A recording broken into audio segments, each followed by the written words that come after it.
episode 2 of All Things Single Seater with myself and Jordan. Today we are discussing the Bahrain weekend and what a weekend it was. Most definitely, wasn't it? Um, I don't even know where to start. I think no one knew what was going to happen last weekend. It was kind of like going into the unknown, which for me, I personally liked. Um, Instead of last year, I think we all knew it was going to be Max versus Lewis, Red Bull versus Mercedes. Whereas this year, even after the first race, you still don't know. Yeah, crazy weekend, lots to talk about. Yeah, definitely. I think obviously we had no idea what the order was going to be. We both wanted a Ferrari to win. You got your prediction right, didn't you? With Yeah, Charles to win. yeah. I got it wrong massively when I said Sainz to win. He just looked. He didn't look quite on it all weekend, but I'm just really happy that Ferrari are back up there as well. But what are we? Well, I guess the key thing to discuss is the battling and how close the cars could get on the track. I mean, what did you think of Max and Charles in their sort of fight throughout the race? I actually thought it was really good. Obviously, the pair have history, all the way back from karting to F1. Um, uh, so they've come together at Bahrain before, 2 years ago, I think it was. Um, I'm quite surprised they didn't touch. Um, but it proves that clean, hard racing is a good way to go. Um, and I think I can't wait to see more battles like it. I hope some more drivers get involved in it, but not so that it gets dangerous. Yeah, definitely. I think Max got embarrassed this in this whole battle. I mean, just he he tried 3 times to go down the inside of Charles, and each time Charles got him back. And you would have thought after the second time, Max would have thought, "I know, I'm gonna wait for the next straight this time." But he just he just didn't each time, and I feel like he was kind of driving like Max from a few years ago, where he kept driving into people, and he was just. I thought he was quite sloppy in the race. Really, obviously it sucks that he got his retirement and everything, which didn't help, and obviously that was out of his control. Um, but I just feel he had a lot of chances to actually pass Charles and kind of bottled it. Yeah, I agree. I think like he had an interview, I think last week or the week before, saying he hasn't got anything to prove. He's the world champion.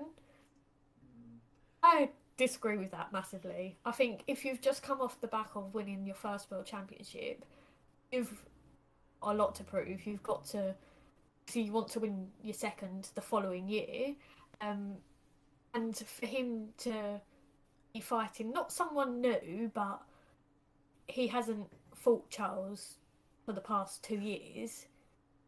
So he's kind of someone new. Like their driving style changes, so you don't really know what to expect of them. Um, yeah, I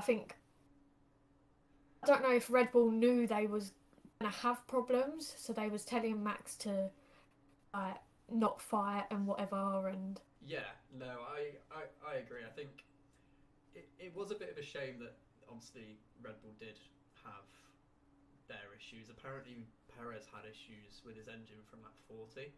Um, so, whether that's true or not, I don't know. But if that is true, it kind of explains why he was super slow at the restart as well. Because at the start of the race, granted he had a bad start, but he did catch Lewis rather quickly um, and passed him quite quickly. So it's a concern because 3 of the retirements were all Red Bull engines. So I think Jeddah will be interesting for sure. The battles on track were great, and also Magnussen. What a performance! We thought he'd do well.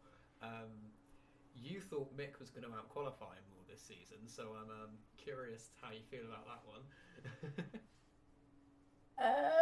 well, no, I think he done amazing for his first race back in what 15 months, I think it is.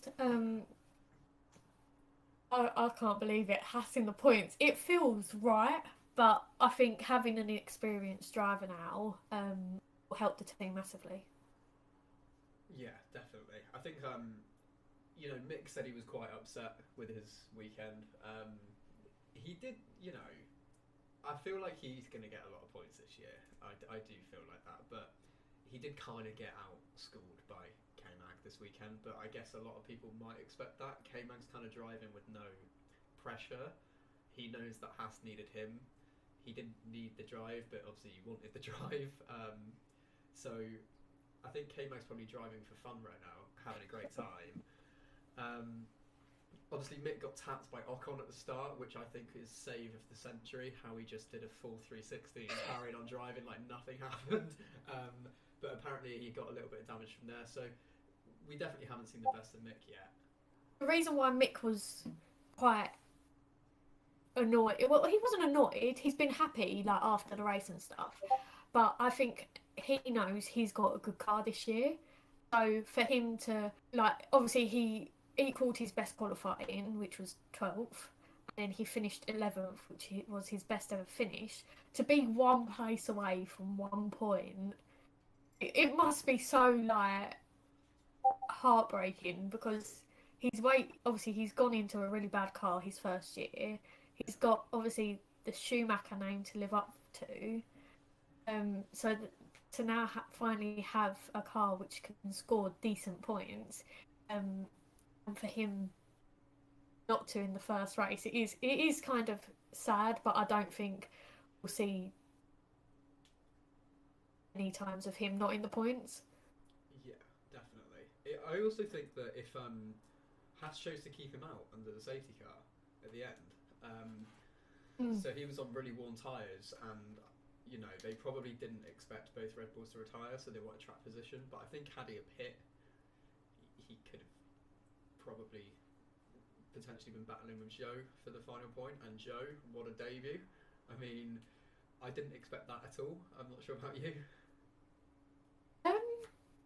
I don't think I did. No. Obviously, watching him last year in F2 and the previous years, he is a good driver, and even though he didn't win the championship last year, he does deserve a seat. As much as people say he doesn't, his driving is actually good. But to obviously have a teammate like Bottas must be quite daunting. Someone who's been in F1 for years, been in a championship winning car, and with a team who's had so much success, to then both be a new start at Alfa Romeo the same year, he must have thought, oh, I'm not going to get points. I'm not going to get points. But I think we could see him further up as well this year. Yeah, definitely. And his qualifying, people will say, oh, he was technically 2 seconds off at the end of qualifying, but his lap did get deleted for track limit, so he was actually a lot closer than qualifying showed. And yeah, his race pace seemed very good. That Alfa Romeo seems like a very good car. Quite planted. It looks very grippy, and Bottas seems to enjoy it a lot after he had a horrible start and still finished where he qualified. So, I mean, which was P6 alongside Lewis. Good old traditions there, and ahead of G-Ras, which is, I'm sure, the dream start that he would have wanted. But there won't. That's not going to be where he's going to qualify every week. But I do think he's going to be a regular Q3 contender this year. Yeah, definitely. I think he couldn't have asked for a better weekend. I don't think. I think he probably shocked himself. Imagine you're just doing your lap and then you finish it and you're thinking, oh, I'm lining up next to my old teammate. I've beat the person who has took my seat. It must be weird, but it's nice to see him at least in the top 10. Yeah, definitely. And all Drive to Survive fans go back to the episode of G-Ras where he says that a Mercedes should not be in P9, and he qualifies P9 on his debut. But no, in all seriousness, with G-Ras, they tried something different, didn't they, on his outlap, and it didn't work. They told him to push and basically try and pushed the tyres harder on the outlap, hoping it would generate a better window for him to push on his quali lap, and it didn't work. So that was why he was so low. I actually think he did have a good race as well. He was with Lewis the entire race. They had different strategies, but when at the start, when they were on the same strat, they were right with each other. Didn't he miss like the whole turn one as well on his qualifying lap because of him pushing the tyres too hard? Yeah, yeah. So it's a bit of both, really. Bit of team's fault, bit of his fault. He could have turned around and said no. Yeah. As they don't know what the car feels like on track, so it's kind of like the whole Lando Norris thing in Russia last year. So yeah, 50-50 to blame for that. Yeah. I don't think he could have asked for a better finish on Sunday. P4 compared to him finishing like 15, 13 last year. Yeah. He should be happy with himself. I do think, obviously, that they were fourth and fifth. They were third and fourth. K-Mag was fifth. Bottas sixth. I do think Ocon could be one to watch this year. He just seemed to drive past Fernando with ease both times through his strategy. He even had 5 second time penalty and still caught Fernando up and finished P7 and Fernando down at ninth. Now, I know obviously it's the first race, but Ocon did look very lively, which was good to see. I don't recall seeing much of him in the race. I feel like they didn't really focus on him. They had so much to focus on with obviously the Ferraris, the Red Bulls, Mercedes, the Haas, Alfa Romeo. I felt like Alpine kind of just got to the side along with Yuki. Yeah.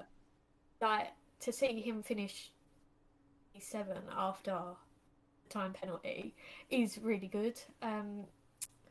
Yeah, I think I agree. I think he could be quite a shock this year. Not so much in the shock, oh look, he's won a race again, but Yeah. he could be that potential scorer of every race and help the team move up. Gasly was unfortunate. He was dead set for points, I think. But Yuki did get points. Very bad qualifying though, for Yuki. Yeah, I think he's got a lot to prove this year. He had quite an up and down season last year, so for him to have a bad qualifying for the first race, it's just going to set him off on a bad foot. But if you look at it, if the Red Bulls didn't retire, Yuki wouldn't have been in the points, or he could have potentially made a move which saw his race end. So yeah, I think he was lucky to get that point. Yeah, definitely. And then obviously Williams, Albon I felt did okay, to be honest. Latifi had his lap. I think he had another track limits on his lap and also made a mistake on his first lap. So I think he was like a second and a half off Albon. I might be wrong, but I think it was quite a big gap. So that's not a great start for Latifi. But they did both seem to have okay race pace. They weren't just at the back. They were kind of battling with two teams that you didn't expect to see there. Although we did expect Aston Martin to be at the back of the field, and we were right with that. So we just didn't expect McLaren to be there. But that kind of hurts, if I'm being honest. But yeah, Aston Martin, what is going on there? I don't know. I really don't know. They say they've got this big 5-year plan. You know, it's more looking like a 10-year plan. Yeah. Because obviously, 2020 they had obviously a really good year. The pink Mercedes and whatever. And then 2021 it went a bit downhill. But you thought, you know what, new team name, a new driver to the team, teething problems, stuff like that. But this year, I thought, you know what, we could see them up there, midfield. Of course we don't. Like, the ones we want to do well don't do well. So Nico Hulkenberg had a good weekend, I think. Yeah, 100%. Lance Stroll. Thing is, feel like Lance Stroll needs to prove himself to me. I feel like I'm, Lance Stroll needs a new hobby. I don't think he's. I'm not a fan of him. Like, I don't know why, but I feel like he literally is just driving the car around on a track just because he can. Yeah. There's no drive, there's no passion, there's no, I don't know, there's no thing pushing him to help the team go forward. Yeah, and it does. That's a good point actually, because each team right now, obviously Aston Martin said they have a 5-year plan, right? So Mercedes have got GRAS, obviously Red Bull have got Max, McLaren have got Lando, Ferrari have got Sainz and Charles who can be there for the next couple of seasons. Who have Aston Martin got to build that team around? Vettel in 5 years' time isn't going to be racing. Stroll is still going to be the same Stroll that he is now. I don't see him being that guy that they can mould that car around. So what is the team working for? What is their 5-year plan? Who are they going to get in? Like, it doesn't make sense to me. The only person I see them going for is Gasly, but would he want to?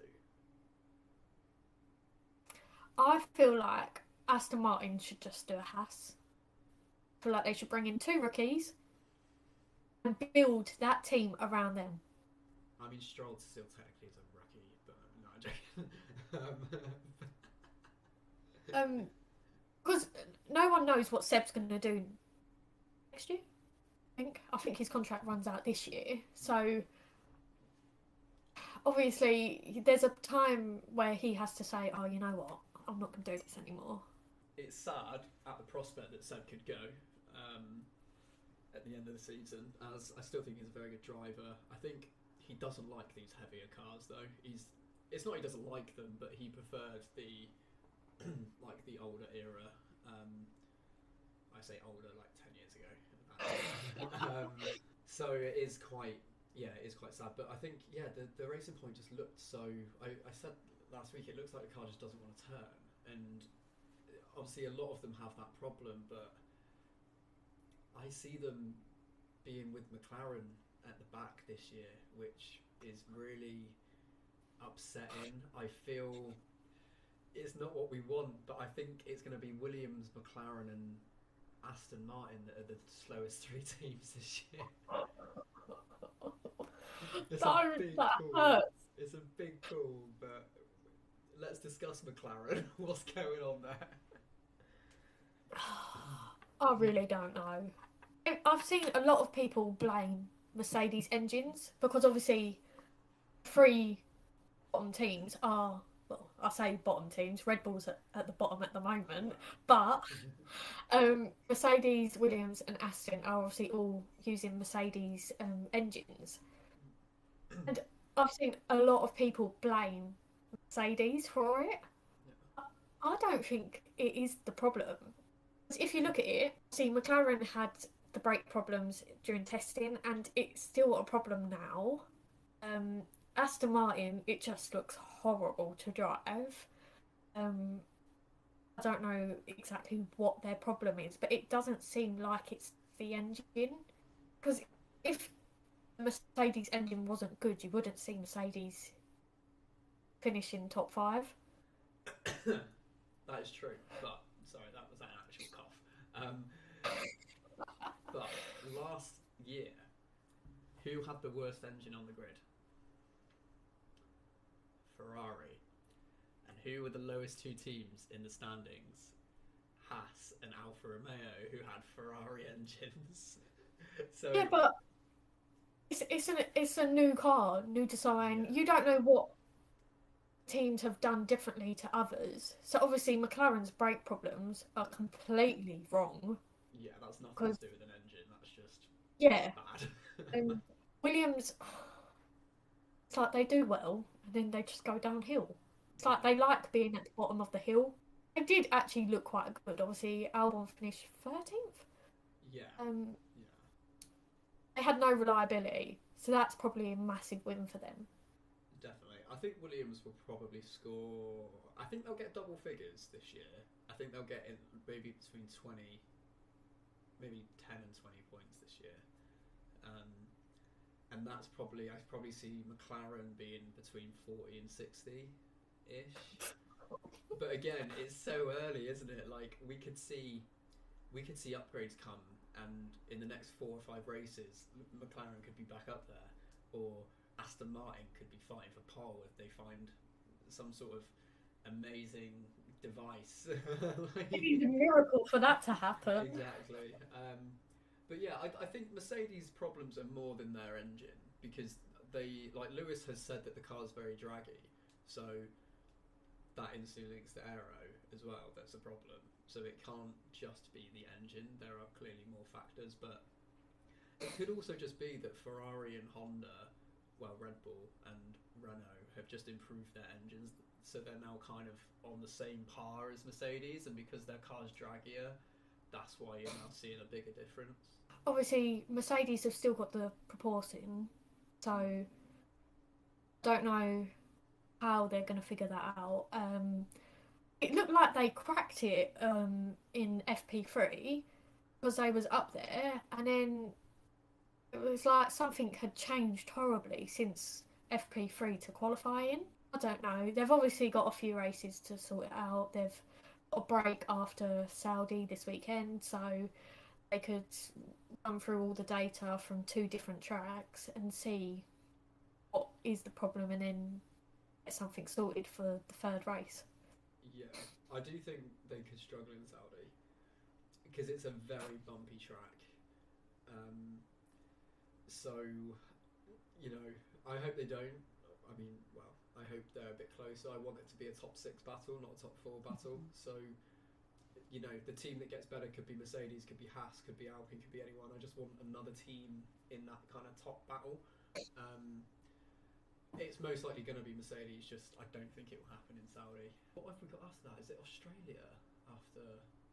I think so. A return to Australia. I know. Are you looking forward to getting up super early?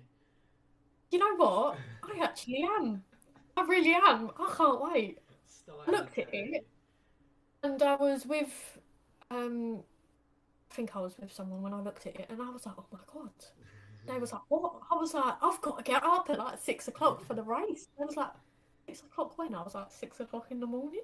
Yeah, why are you getting up at 6 p.m. for? When else would I get up at 6 o'clock? Um, yeah, Australia's the third round. They've changed the track, haven't they? Which Yes. we haven't seen it. Obviously, we've seen pictures, but it's going to be new for all the cars. It's going to be fun. It's going to be fun. I'm really looking forward to it. I think Mercedes could do okay there because their no side pod is meant to help in, is it low to mid speed corners? That will suit them at Australia. See, we could have a 6 car battle at Australia maybe. But no, I'm really looking forward to getting up to the race. Moving on to sort of Saudi, what do we think is going to happen this weekend? Don't know. We've had the first race now, so we can do top 10. We can predict. Yeah. They've changed the track a little bit since we last visited in December. Oh. They've moved some of the barriers because some of them was quite close to the track. They've moved some of them back. I don't know about the tyres. They've gone for the middle compound for Saudi. Okay. Which, I don't know. Part of me, when I saw it, first of all, was a bit like... but looking at last week's race, the hard tyre was just awful. Yeah. I saw like Mercedes pit for it, and I was just like, "What are they doing? They're the only team who's going to be on the hard tyre." And then I thought, it might play out in their favour. It was just horrible, no grip. Yeah, so I think tyre choices for this weekend are probably better suited. But yeah, I think being an interesting weekend, especially with Max, because obviously he had his mistake last time we was in Saudi in his qualifying where he hit the wall. So it'll be interesting to see if he learns from that. Because bearing in mind when we was last there, it was the second to last race, wasn't it? Um, Obviously it meant everything to him, but now it's the second race in the season, and he scored no points. So this could mean everything to him. So he could make a fatal mistake. Yeah. Yeah, it's Saudi's gonna be interesting. I think it's gonna be close out of the top four again. I think Perez was closer to Max than I expected in Bahrain, um, in quali anyway. In the race, obviously, we don't know the extent of the engine issue that he had or not. So, but Horner seemed to praise him and very unlucky to lose that podium. But I think the top four is going to be very close. I don't really know what to call in quali. I called Carlos for pole, and I don't think he's going to do it this week. But if I predict someone else, Carlos will probably get pole. I'm going to go with a max pole though. I think it's Saudi because of how quick the track is and how fast that Red Bull was in a straight line. I don't know. I think Charles might do it. Yeah. I think obviously he's come off an amazing weekend. He's had the best weekend in a long time. So he's got that adrenaline. He knows what this car can do. And I think once he's done the testing like this weekend, practice and stuff, I think he's going to be confident because he's got a good car. So I think Charles might beat Max, but I think it'll be very close between the two. So you're going Charles for pole, I'll go Max for pole. Okay. Who's your podium, and in what order? I don't know because I feel like if Red Bull doesn't sort out their problem, it could happen again at this race. So,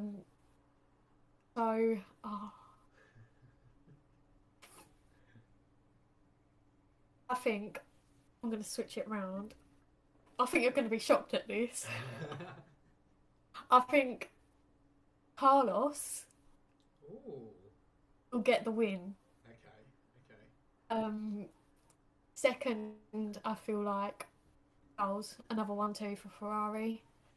And then if Red Bull don't have any problems, I think Max third. Okay. I'm prone to a really bad prediction. But here's my thinking. So I think it's going to be a Max Charles front row, but I think there's going to be contact. So Oh, yeah, oh, yeah, calling it. You heard it here first. So I'm thinking Max and Charles will collide.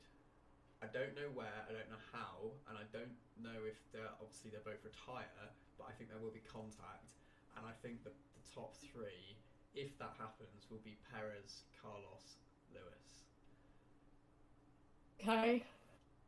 And then I can see that. you got to think with how closely the cars can follow now, and Yeah. very very fast windy track. I just, you never want to see crashes, but I do think contact could happen with those two. I don't know. They've got a lot of respect for each other, but they've got history, and they don't always play nice. And they Yeah. not play nice, but Charles will always remember Austria when Max pushed him wide, and they're gonna remember those things as a driver. You'll have it in your head and think, "Oh, that's cool. I'll just push you wide next time," and that's the kind of thing that will happen.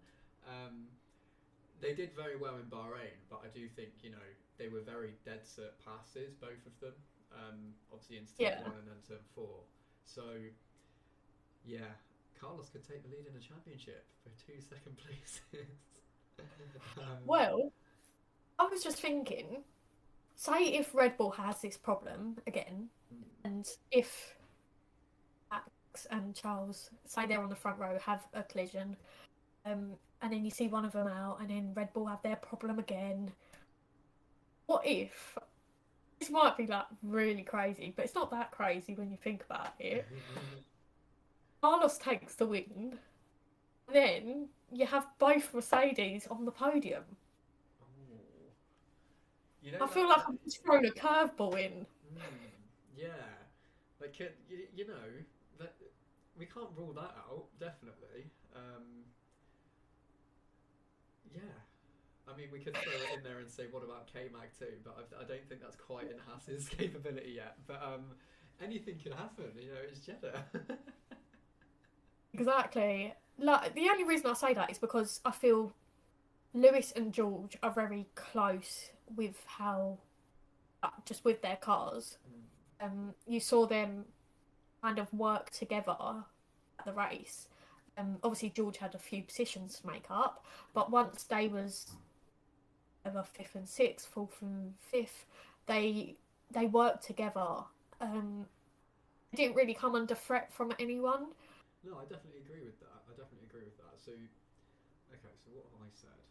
I said Sergio, Sainz, Lewis. Yeah, You said Sainz, Charles, yeah, and then and Max. then Max. Okay, okay, that's fair. Do you think there'll be any surprises? Any like surprise teams doing well in Saudi, or no? Um, I have a feeling Williams. I don't know Okay. why. I feel like obviously it's still a very new track for everyone, so I feel like not everyone knows the limit there. Obviously, Mick he had a crash there last year, um, Oh, we did, so yeah. I think that was quite early on in the race as well. Mm. He kind of just lost it and hit the wall. Um, so I feel like some of the drivers, obviously, Mag he's never drove there before. Um, if Nico Hulkenberg's driving, which I think he is, um, he hasn't drove there before, but he's currently in the UK, in London. Um, we think going over, like in the simulator, driving track Okay. for this weekend. But still, you can't really compare driving the simulator to actually being on the track. Yeah. Yeah, I think Williams could capitalise on other people's bad performance Okay. and maybe, just maybe, score a point. Obviously, there was a red flag last year at the start. Although if they're widening the barriers, you kind of hope that the drivers have like kind of remember what happened last year. Um, but yeah, I could see that. To be honest, I could see that. I do think Alpine could do okay at this track as well. Obviously, I know it's different cars and everything, but they had a strong showing last year there. Um, so I definitely think they could put on a show. Yeah, I think for like the teams of McLaren and Aston at the moment, we have to count them out Mm, just because you can't really do anything major to your car as it's a double header. yeah. For like the other teams, I think we could have some surprises. We could potentially see a car which we thought was going to be in the top 10 for qualifying out qualified last minute. I think it's definitely going to be an exciting race this weekend. I do, yeah, I do think it's going to be mental. And I'm still sticking. I'm still sticking to my 8 drivers winning a race. Wait, no, I don't know if that's going to happen actually because I said it last week that 8 drivers were going to win a race. Yeah, I feel like it was a bit ambitious, maybe. Yeah, I think you're right actually. We might could possibly change a few. I think didn't we say McLarens, the two McLarens? Yeah, yeah, that You could. could potentially swap them for the two Alpines. Yeah, I can't actually remember who we said. Obviously, we said two Ferraris, two Red Bull, two Red Bulls. two Merc, and two McLaren. Oh no, Yeah, no, I said that's I think I said Alonso and Norris. I might have said Alonso and Norris. yeah. So you could, sorry, Lando, but like That's fine. you're gone for now. Yeah, Um, chuck some of the Haas drivers in there. yeah, K Mag, Yeah, happy your victory. first win. God, Mazepin's got to be upset about that actually. But yeah. I saw an article this morning about Helmut Marko Mm. saying that Mazepin needed like should be an F1.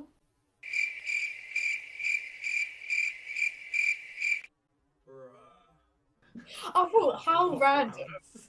On what Like, grounds? how can you pick two random people? Well, they're not random, but they're not really known to be associated with each other. Yeah. I'm just thinking, if you wanted him to be in F1 so much, why don't Red Bull back him? I can think of many reasons why they I did. know, I know there's many reasons, but like, you've watched him come up all the way through the feeder series, Yeah. so He deserves. He probably. Helmet reckon. I don't know if I can. Well, yeah, I don't care. He probably thinks he deserves a seat because he brings the money that keeps the teams afloat, which isn't a reason to be in a car. You know, like in my opinion, I don't think anyone should have a seat due to just because they've got the money. Unless I win the lottery, and then I would change my entire view on that. But I think, yeah, I don't understand that at all. Really, a helmet of all people. I know. Like you got to give it to him. He is good at choosing the Red Bull juniors. He's brought in a lot of talent. Obviously, F2, F3. They've got a lot of Red Bull drivers driving in those categories this year. So he does know what he's talking about with the juniors. Yeah, Uh, yeah, as a pin, I think he's had his chance. Blew it. See you later. yeah, definitely. I mean, he no, he is good at the juniors. He's also very good at ruining a junior's career. um, Also, that as well, yes. I mean, Kvyat, Hartley, you know, like so many of these guys that were quick and just got nothing. Alguersuari, he's always going to be. He should have been in F1 a lot longer than he was. And also, this is another reason why. So Alguersuari got offered a 2-year deal to sign with Lotus alongside Raikkonen in 2012 and 13 instead of Grosjean, and he said no. I've got a seat at Toro Rosso next year, and they went, okay, this is a one-time deal. So he declined it, went back after Abu Dhabi, and they were like, yeah, bye, Jaime. You've not got a deal anymore. I honestly don't know what Red Bull are going to do this year Yeah. because they've got, obviously, like I said, a lot of drivers in F2 wanting to come up and in their second years. So obviously, you've got Liam Lawson, I think, is probably the one who stands out the most for an F1 seat. Yuri Vips. You've got obviously F3 champ Dennis Hauger. You got Jehan Darula. You got Yeah. Iwasa. Yeah. Um, who else is there? Oh, I feel like I'm missing someone. there There's is that's five. Djokovic. No, is he Red Bull? Oh, oh, he doesn't have a. Okay. That's five at the minute. Okay, so we got Lawson. Oh, Mitch Evans. No, not Mitch Evans. No, there's an Evans. There is an Evans. Is there an Evans? Oh, I'm googling this. I'm googling okay. Red Bull Junior drivers. Iwasa Hauda, Yuto Nomura, Ren Sato. Oh, none of these are F2. This is their entire squad. Okay, hang on. Current drivers: Yuri Vips, Johnny Edgar, Hauger, Liam Lawson. I feel like I'm missing someone. Rather annoying. Five juniors. Yeah. That's a big problem. But like for the people who are doing well, obviously Phipps, Lawson, Deruvla, those three, I think could potentially get into F1. They never stick a rookie into the Red Bull. Even with Max, they didn't stick him into the Red Bull straight away. They Yeah. stuck them in Toro Rosso. The only way that they do it, I think, it depends if they get rid of Perez. But do you think they will?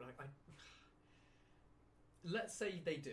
Okay, let's say they do. Just for all intents and purposes, he has a rubbish year, which I don't think he will. But let's say they get rid of him. I reckon they'd get rid of Perez and Yuki. They'd put Gasly back in Red Bull, and they'd bring 2 juniors up to AlphaTauri. Yeah, I could see that happening, but I just don't want Gasly to go back in that Red Bull. He's got, I think, 1 year left on his Red Bull contract, and then he can go to a different team. Well, he did have talks with Mercedes about taking I, Bottas' seat. I think Gasly will be in the seat when Hamilton goes. I've said this since like Hamilton signed his contract till 2023. Yeah. I think Gasly will be in that seat until then. Yeah, I just don't want Gasly to be put back into that Red Bull because they treated him so horrible. It's Yeah. not how an F1 driver should be treated. No. But then you've also got the likes of Alex.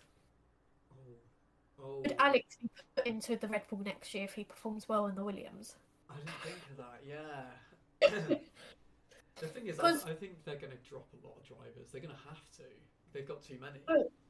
yeah, you've got a lot of drivers who haven't got F1 teams like backing them. But you've also got the likes of Theo. Um, Yeah. he will potentially be going into the Alfa Romeo next year if he gets enough points on his super license, which there's only one available spot at Alpha, and that's not Bottas's seat.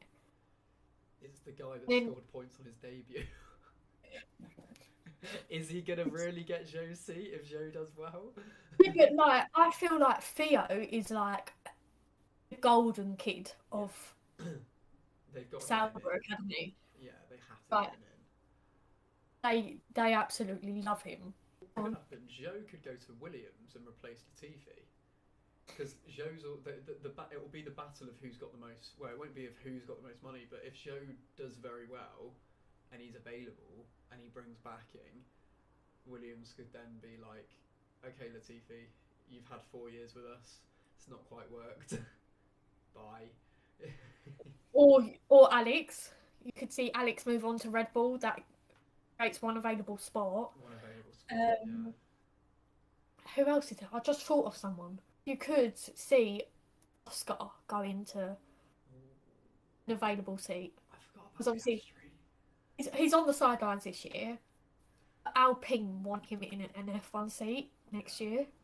Yeah. I think if Alonso doesn't sign a new contract, we'll get the Alpine seat, no doubt, I think. But if he doesn't, I think Alpine and Mark Webber will push for Piastri to get into a seat, whether that be Williams. I don't think they'd put him in a Red Bull, or at least a Red Bull powered car. Who else is there? I feel like I've forgotten a team. Was he Haas? Yeah, they Haas. couldn't really go there. I think that's K-Mag and Mick for the next 2 seasons, potentially. I think K-Mag signed a multi-year deal. Yeah.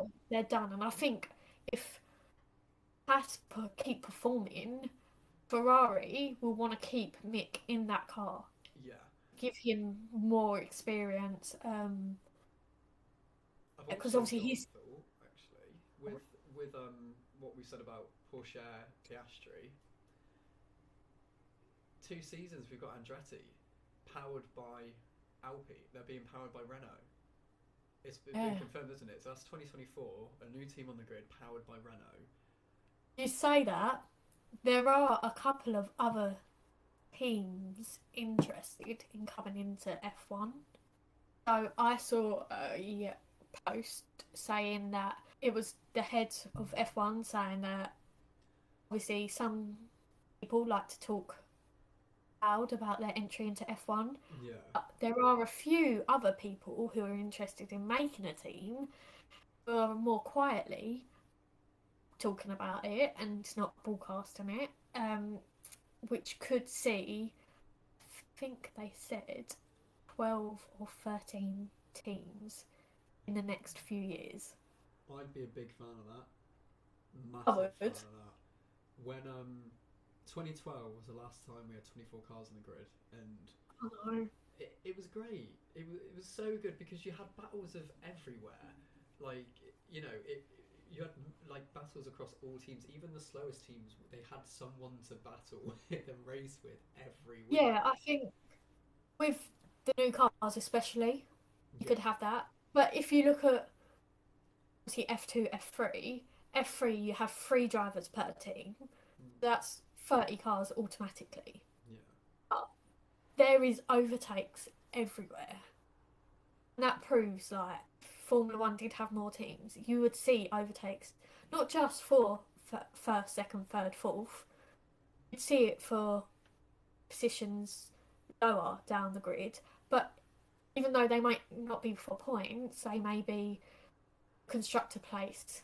Yeah, yeah, definitely. I think that's really interesting, and I think if Fernando does well this year, he'll get another year, but I don't know if he will stay. Let's say for argument's sake, he does stay.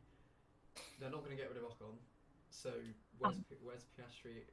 Where is Piastri going to go? Again, he might just have to have another year on the sidelines with the view of confirming him in I don't think he Alpine. will. I think he would go to possibly IndyCar Mm, or Formula E. I don't think he would sit for 2 years waiting for an F1 seat. I think he might just do that, do a year in another yeah. sport or whatever, and then go when Andretti come in. No, that makes sense. That does make sense. There's so many drivers. I think there's just so many. I think out of the Red Bull Juniors with Vips, Lawson, Daruvula, and Iwasa, I think Daruvula will be the first to go out of those. And I'm only putting that on his age that he's 23. He has been winning races in F2 and been fighting at the top, but Red Bull they're young, don't they? They like bringing in youngsters. Yeah, Would yeah, that I'd class for that? say I'd agree. I say I don't think he would get an F1 seat. That's because I don't even know how many seasons of F2 he's done. Quite a few, I Um, think. Yeah. so I think if they was going to put him into the seat, they would have done it either the first season or the second season. Mm. I think it's either Lawson or Vips who's going to make or both, going to make the move. And that's another thing actually. If Gasly if Gasly, let's say, does up ship and go to Aston or something at the end of the year, they could then go, all right, buy Yuki and then bring in 2 rookies and keep Perez at Red Bull. Um, Yeah. Again, there's so much that could happen. Like next season, we could have like so many driver moves. It could be incredible. Yeah, I think it's half the grid whose contracts are running out this year. Yeah, So that could be quite entertaining. I feel like it's just going to go mental, like it did last year. yeah, it's gonna be mental. I wouldn't be surprised as well. Did you see Jack Aitken's been kept on as Williams test and reserve driver? Yep, so has Jamie Chadwick. They've Mm. both been kept on. Yeah, and they're gonna have. I know Aiken will. I don't know if Chapman will, but they're gonna have some FP1 outings this year, um, which will be good. It'd be good to have Aiken back in the car, but I don't think he'll ever get there. I think he's one of those drivers that he's in that gap of he's too old to be a youngster in F2, and he's now kind of like Yeah. too. Yeah, he's in the same bracket as Ilott. I think. I don't think either of them will get F1 seats. I really want them to. I really want them to. I just don't think they will. Oh, I don't know. Jack, he's obviously he'd been in F2 for a few years, but I don't think he ever had a season which was like, oh my God, like he deserves an F1 seat right now. He's had a good few seasons in F2, don't get me wrong, he scored points. Um, I think he's exactly what Williams need. They need someone stable to keep the team um, and help them improve, bring some new information. Um, yeah, I just don't. Yeah, I just don't think he'd ever get a seat. Yeah. No, definitely. He did win a few races, but yeah, he was never like a prolific winner in Yeah, the younger categories. I think if I had to pick out of him and Ilott, I think Ilott probably deserves a seat in F1 more. But again, I just like to see both of them in there. It's just never going to happen, unfortunately. I might be proved wrong though, and I hope I am. I hope I am. But yeah, there are so many drivers that can come through. I think always forget his name. H IndyCar. Herter. Oh, and her, There yeah. we go. Yeah.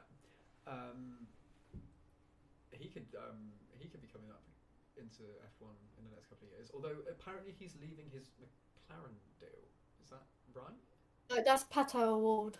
Oh, okay. I'm a bit confused by this. So, obviously, Pato done an interview, and I don't know how long he's been a member of McLaren. I know it's 2 years at least. And obviously, he got the opportunity last year to be in the F1 car at the end of the season. But I don't know if his end goal is F1 anymore. It doesn't seem like it because surely your best bet is to stay with a team who's got a team in Formula One Yeah.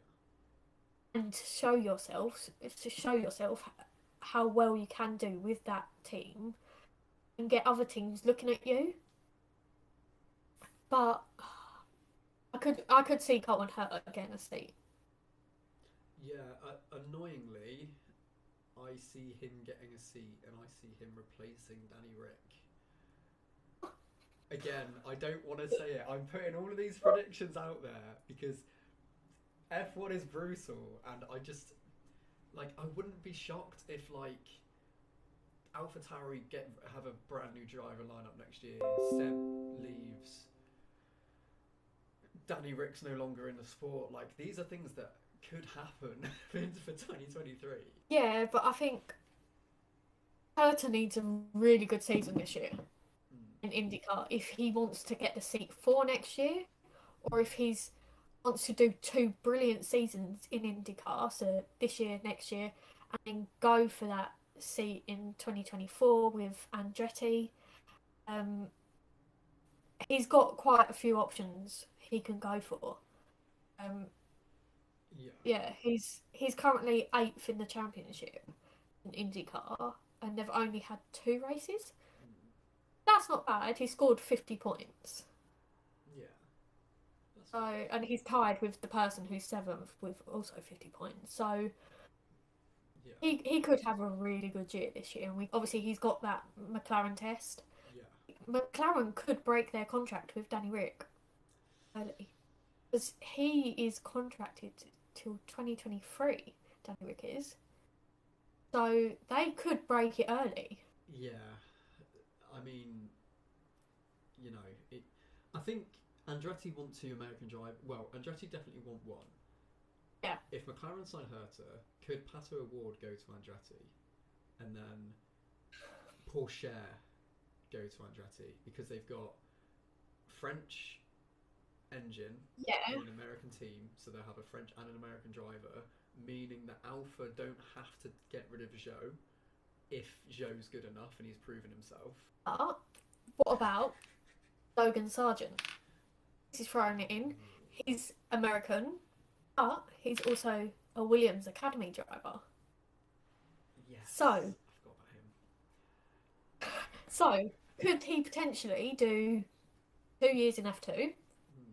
He's in a very good car at the moment. He's in a Carlin, so very good car. So could we see him move up to Formula One next year or the year after? Either in a Williams if it's next year, or maybe 2024 he could move to Andretti because he is American. Another thought.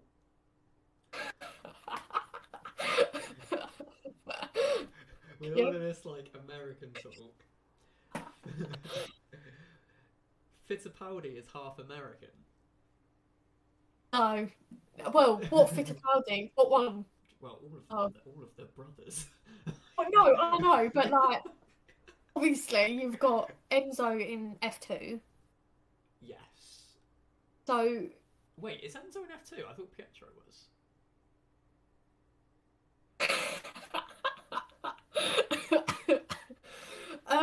No, Enzo Fittipaldi's in F2. Okay, yeah. Pietro Test and reserve. doesn't have anything to do. Yeah. Okay. So Enzo could potentially Is he actually? be that Fittipaldi you was talking about. Yes. I was thinking of Pietro, because he's Yeah, because he yeah, has no, no. obviously because he has had some F1 experience, obviously not loads, um, and he's got decent backing.